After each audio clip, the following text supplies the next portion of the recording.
Madame, Monsieur, bonjour, bienvenue dans ce rendez-vous de l'actualité.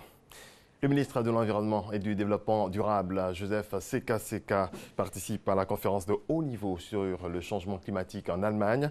Cette rencontre s'inscrit dans le cadre du mandat de l'Allemagne en qualité de membre non permanent des Nations Unies pour la période 2019-2020, dont la priorité est d'intégrer les questions de sécurité liées au climat dans toutes les résolutions onusiennes. Lansine Bakayoko. Le ministre de l'Environnement et du Développement durable, Joseph Seka en Allemagne, à la conférence de haut niveau sur le changement climatique et la sécurité.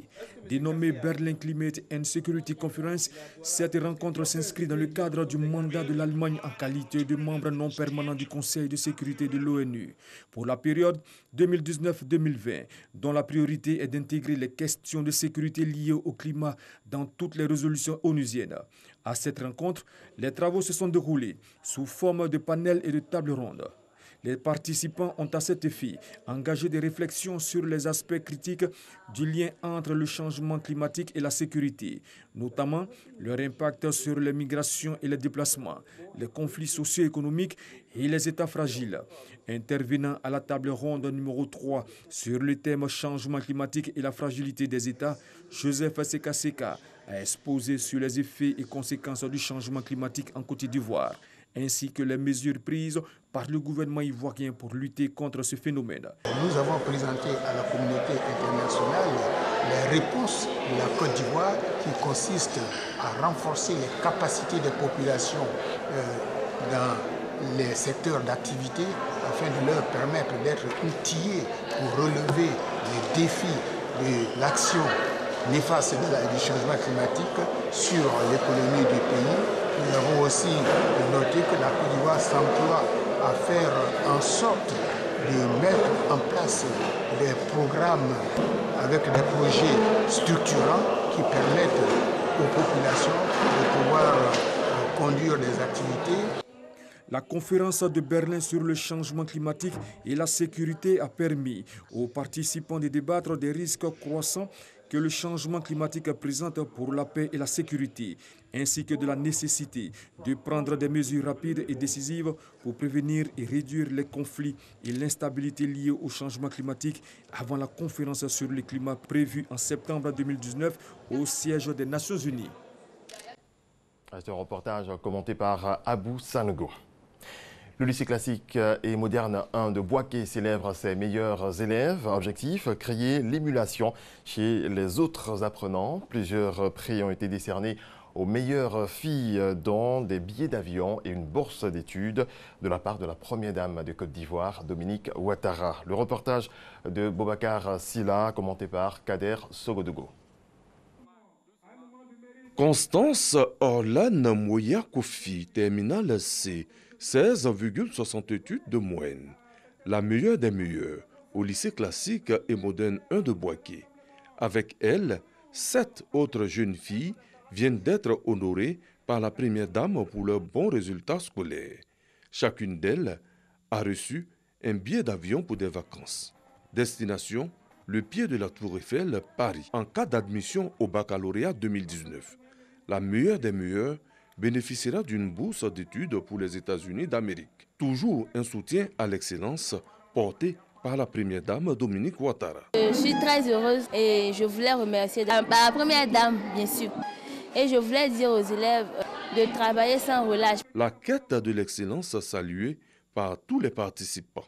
Nous voulons faire en sorte que les enfants comprennent que c'est seulement à travers le travail que l'on peut réussir. Nous ne pouvons demander qu'à ces enfants d'être rigoureux dans le travail, d'être honnêtes, de se donner à 100% à l'école. Au lycée classique de Boaké, ce sont au total une soixantaine d'élèves qui ont vu leurs efforts récompensés au titre de l'année scolaire 2018-2019.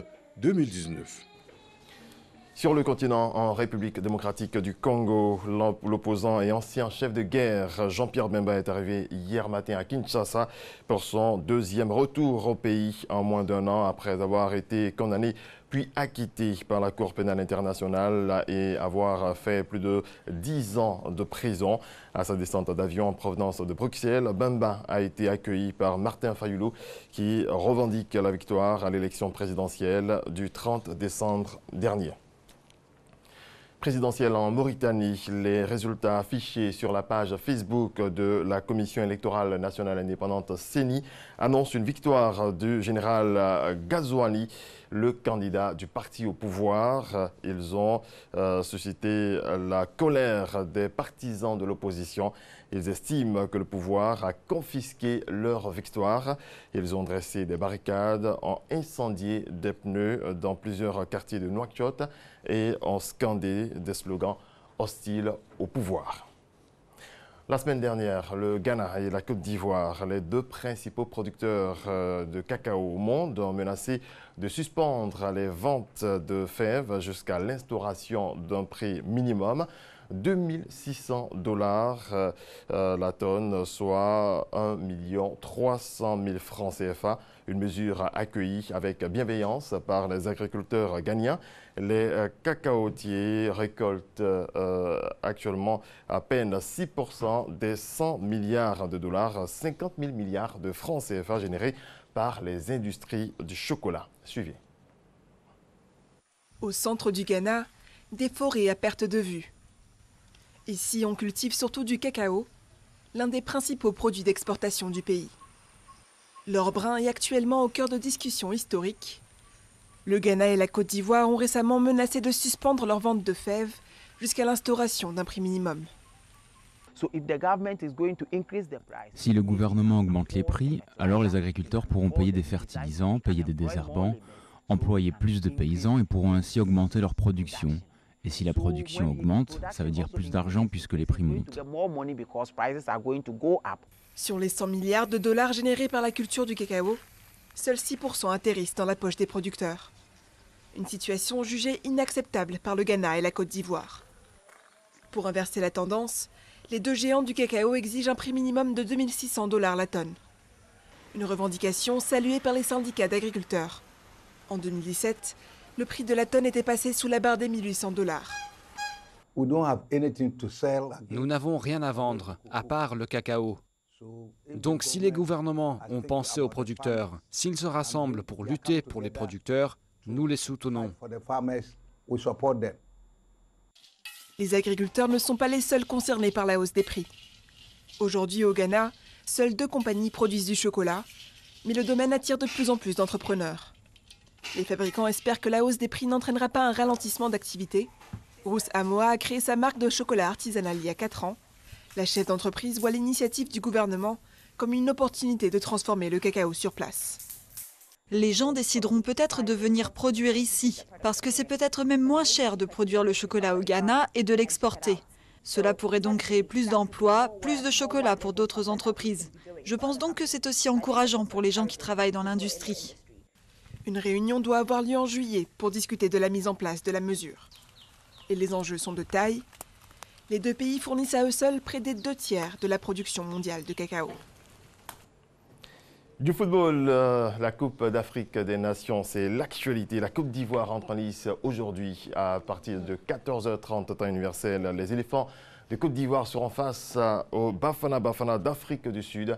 Hier, 3 matchs ont été disputés. L'Algérie a battu le Kenya 2-0. Le Sénégal a surclassé la Tanzanie sur le même score 2-0. Et le Maroc a dominé la Namibie 1-0. L'équipe de France a eu besoin d'une prolongation pour venir à bout du Brésil hier soir au Havre, 2-1, score final.